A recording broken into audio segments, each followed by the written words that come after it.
अभी तो आपने हमें अपने 9 महाविद्या स्वरूप का ही परिचय दिया है। तो सुनो मेरे दशम महाविद्या स्वरूप की लीला। जन्म मुझसे है, पालन मुझसे है, तो सृष्टि का संहार भी तो मुझसे ही है। सृष्टि का संहार माता? महाप्रलय!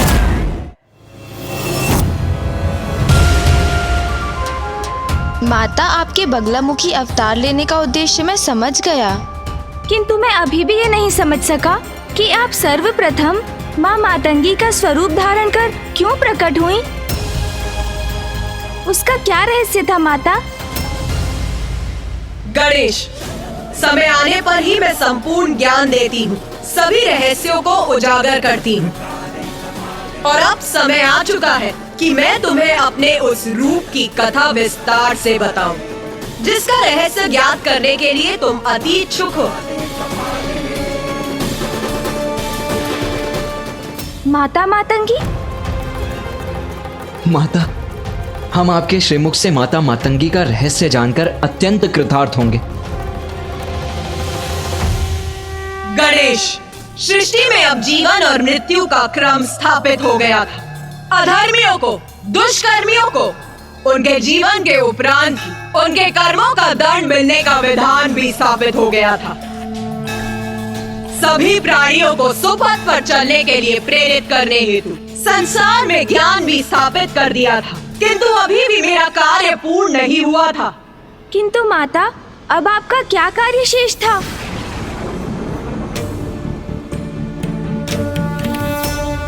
हाँ माँ, बताइए माँ। गूढ़ ज्ञान समझना कठिन होता है गणेश। उसे जन सामान्य तक पहुंचाकर उसका प्रसार करने हेतु उसमें रस का मिश्रण करना अत्यंत आवश्यक था, और ये कार्य एक लेखक, एक कलाकार ही कर सकते थे। और यही कारण था मेरे देवी मातंगी रूप को धारण करने का।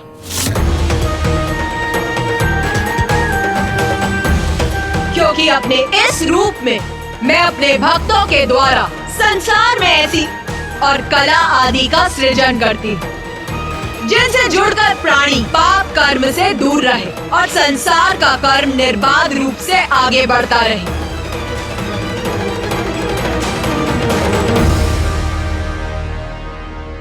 माता, अब मैं समझा कि आपने मुझे यहाँ क्यों बुलाया है। मैं तो ध्यान में मग्न था माता। मुझे आभास हुआ कि आप मुझे पुकार रही हैं, और जब आपका स्वर सुनकर मैं यहाँ इस शमशान में खींचा चला आया तो मैं बहुत अचंभित था।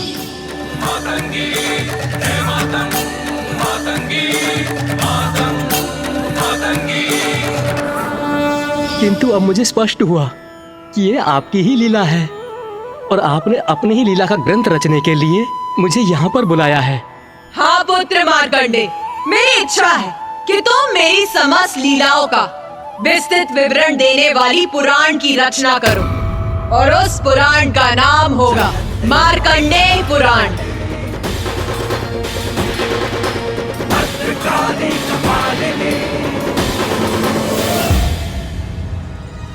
माता, आपने इतना महत्वपूर्ण कार्य सौंपकर मुझे कृतार्थ कर दिया। माता, इसी क्रम में मुझे बताने की कृपा करें कि जो भक्त संपूर्ण निष्ठा और भक्ति से आपके दैवी मातंगी रूप की साधना करते हैं, उनको आपकी कृपा स्वरूप क्या फल प्राप्त होता है। देवी मातंगी रूप में मेरी पूजा करने से मेरे भक्तों को वाक शक्ति और उच्च कलाओं की सिद्धि प्राप्त होती।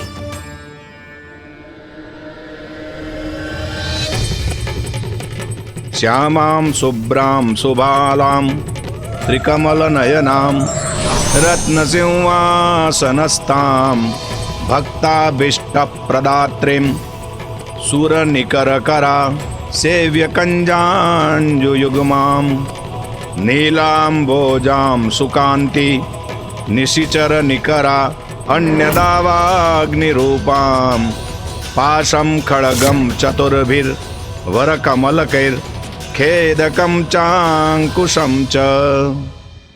प्रणाम माता।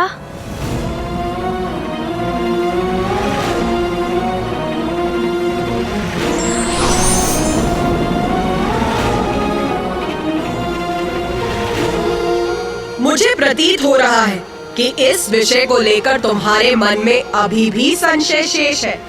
संकोच मत करो, पूछो गणेश। क्या पूछना चाहते हो गणेश?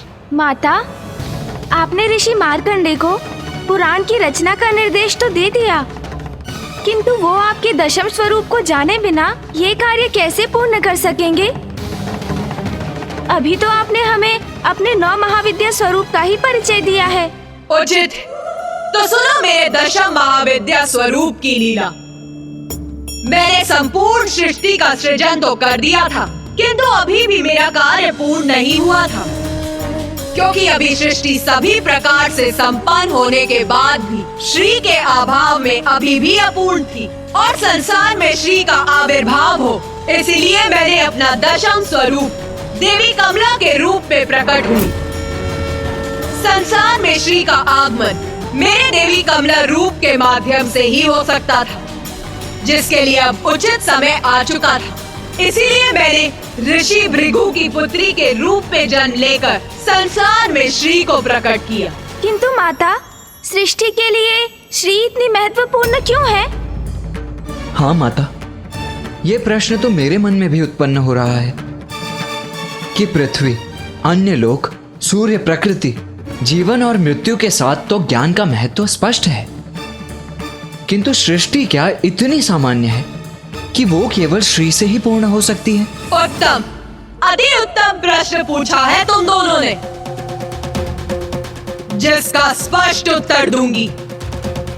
श्री का संबंध मात्र धन संपत्ति से नहीं, उसका अर्थ है सभी प्रकार की समृद्धि, अर्थात उर्वरता, भौतिक और आध्यात्मिक संपदा, ज्ञान, स्वास्थ्य और समूचा कल्याण। मैं समझ गया माता, संपत्ति होने पर भी कोई स्वास्थ्य रहित हो सकता है, धनवान होने पर भी कोई प्रसन्नता से वंचित रह सकता है। श्री का अर्थ है सभी प्रकार की कुशलता और प्रसन्नता, जो सर्वाधिक महत्वपूर्ण है।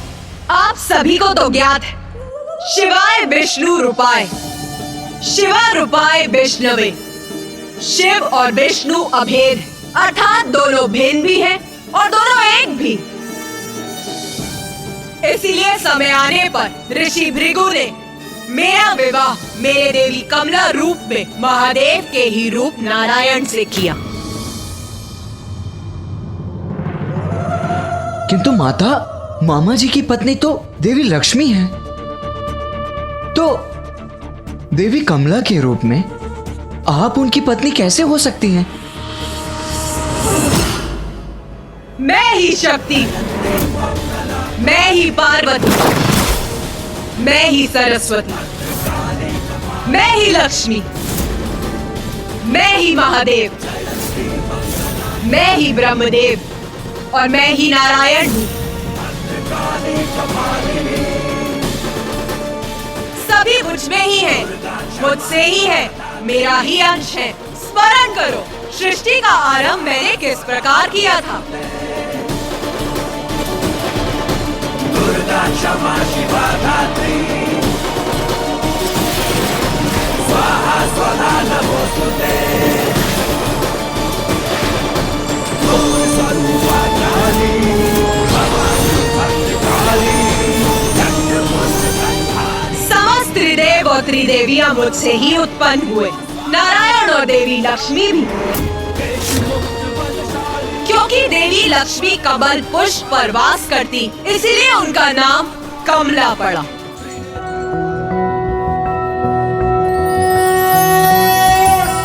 त्रैलोक्य पूजित देवी कमले विष्णु वल्लभे यथा त्वमचल कृष्णे तथा भवमयी स्थिरा। मामी जी, माता कमला।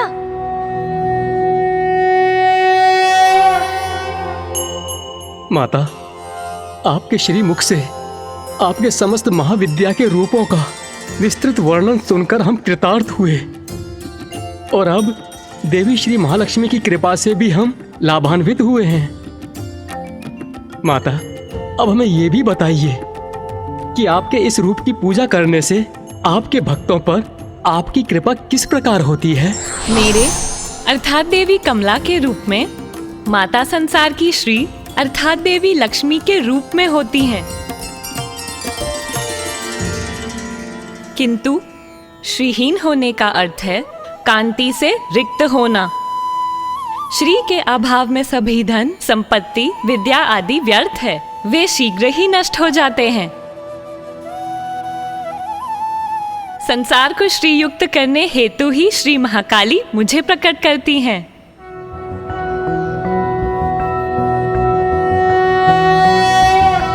त्रैलोक्य पूजिते देवी कमले विष्णु बल्लभे यथा त्वमचल कृष्णे तथा भवमयी स्थिरा।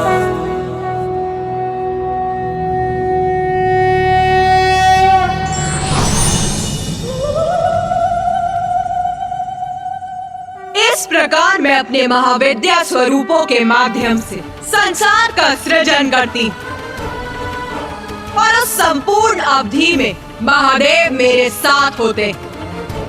वो शक्तिशाली हैं क्योंकि उनकी शक्ति मेरे रूप में उनके साथ होती। संसार में जो भी शक्ति व्याप्त है वो मुझसे ही है। प्रत्येक प्राण में अर्थात देव, दानव, पशु, पक्षी, पेड़ पौधे, सूर्य, चंद्रमा, उन सभी की शक्ति मुझसे ही है। उन सभी के कण कण की शक्ति मैं ही हूँ। मुझसे ही ये संसार है।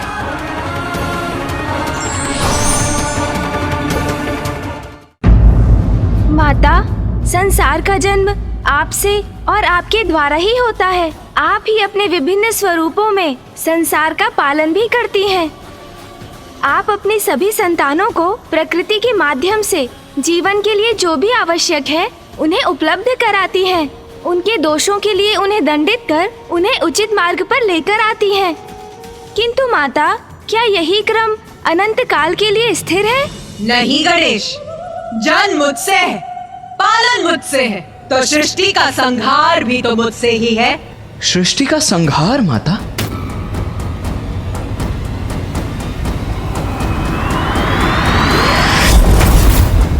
मनुष्य हो अथवा असुर, प्रत्येक लोक में सभी अपनी महत्वाकांक्षा को सिद्ध करने हेतु संघर्ष का मार्ग अपनाते हैं। छोटी छोटी बातों पर जहाँ असुर एक दूसरे का ही संहार करने लगते हैं, वही ऋषि मुनि अपने को सर्वोच्च सिद्ध करने हेतु भगवान की पूजा छोड़कर अस्त्र शस्त्र उठा लेते हैं।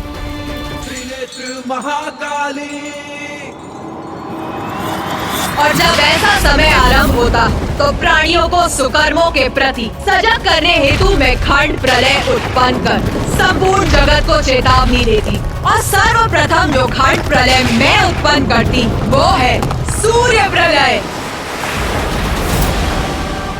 देवी तारा, देवी तारा, देवी तारा।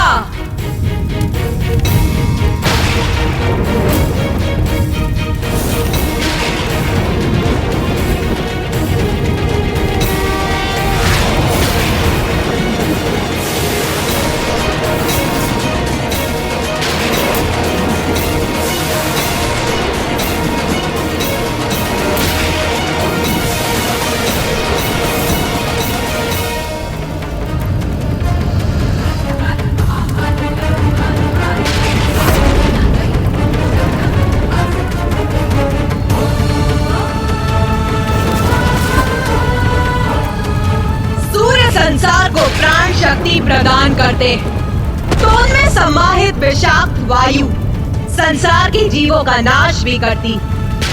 मेरे देवी तारा स्वरूप ने सूर्य को प्रकट किया था और मेरे ही आदेश पर सूर्य प्रलय के समय देवी तारा और भी उग्र हो उठी और तब सभी 12 आदित्य सूर्य प्रकट होते।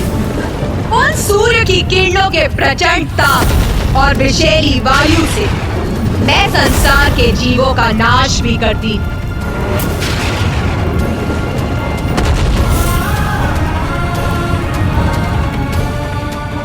धर्म का पालन और धर्मोचित मार्ग पर चलना ही उचित है। उन्हें ये स्मरण कराने और समझाने हेतु मुझे कभी कभी अकाल जैसी प्राकृतिक आपदाएं उत्पन्न करनी पड़ती हैं।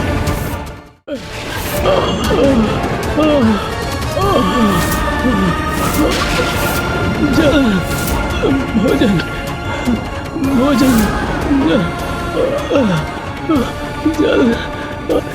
हमें क्षमा कीजिए माता, हमें क्षमा कीजिए माता, हम पर दया कीजिए, हम भक्ति पथ से विमुख हो गए। क्षमा कीजिए माता, हमें क्षमा कीजिए, हमें क्षमा कीजिए माता, हम पर दया कीजिए, हम भक्ति पथ से विमुख हो गए थे, हमें क्षमा जब मैं इस कीजिए। प्रकार खंड प्रलय को उत्पन्न कर ऐसी चेतावनी भेजती तो सभी सन्मार्ग पर लौटना प्रारंभ कर देते।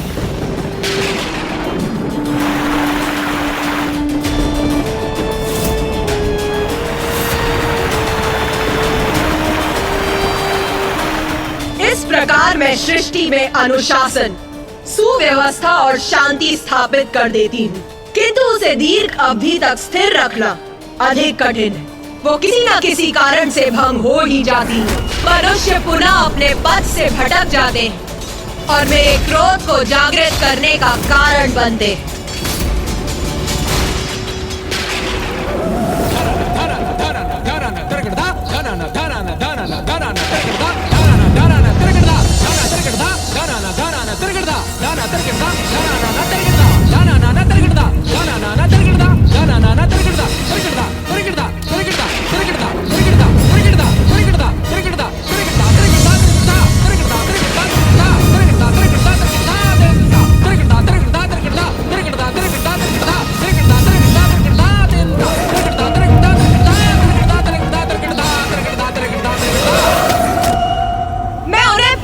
एक और खंड प्रलय रूपी चेतावनी देने हेतु उत्पन्न करती जल प्रलय।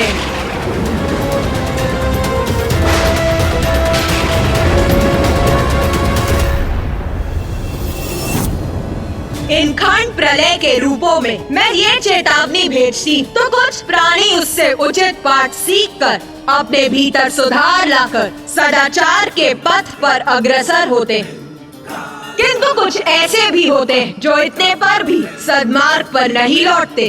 और मेरी इतनी चेतावनियों के बाद भी यदि प्राणियों का आचरण नहीं सुधरता है तो कल पूर्ण होने पर मेरी प्रलय लीला होती, जिसमें पृथ्वी का विनाश आरंभ होता है, प्रकृति का अंत हो जाता है और प्रकृति के बिना पृथ्वी पर जीवन का भी अंत हो जाता है।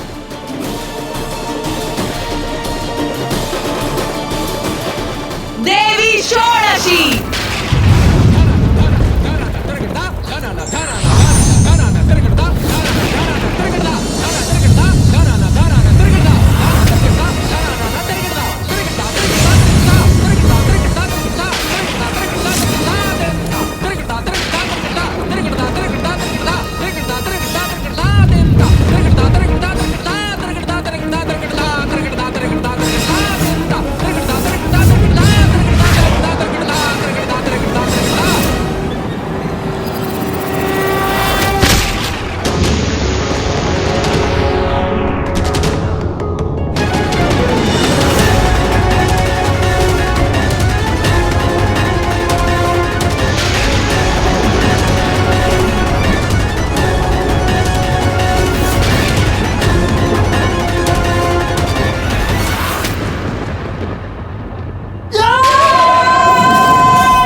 माता, प्रलय में तो सृष्टि पूर्ण रूप से नष्ट हो जाती है, कोई भी शेष नहीं रहता।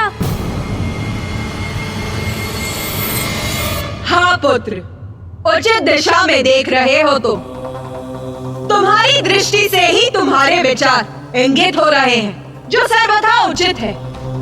एकमात्र पुत्र मार्कंडेय ही है जो सृष्टि के अंत के साक्षी होकर भी जीवित है। क्योंकि माता, ऋषि मार्कंडेय तो चिरंजीवी है। हाँ पुत्र, और पुत्र मार्कंडेय को सृष्टि के अंत के साक्षी बनने के क्रम में कुछ ऐसा भी देखने का सौभाग्य प्राप्त हुआ जिसका अनुपम दिव्य सौंदर्य था। हाँ माता, प्रलय के उपरांत उस अथाह जल के मध्य एक द्वीप पर स्थित रहकर अनेकों वर्षों तक मैं चलायमान रहा और तब मुझे एक वट का पत्ता दिखाई दिया और उस पत्ते पर प्रभु नारायण अपने शिशु रूप में माता द्वारा सृष्टि के पुनरारंभ की प्रतीक्षा में थे।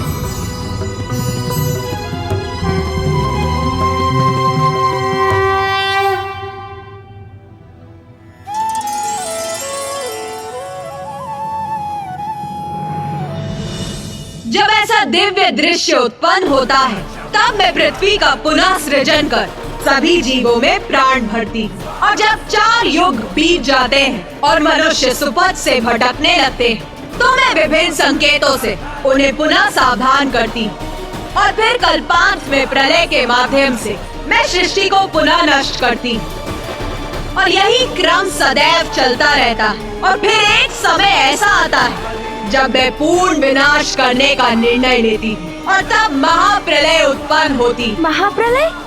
हाँ पुत्र, अभी तो तुमने प्रलय के विषय में सुना, किंतु इससे भी भयंकर और विनाशकारी होती है महाप्रलय, जिससे सभी कुछ नष्ट हो जाता है।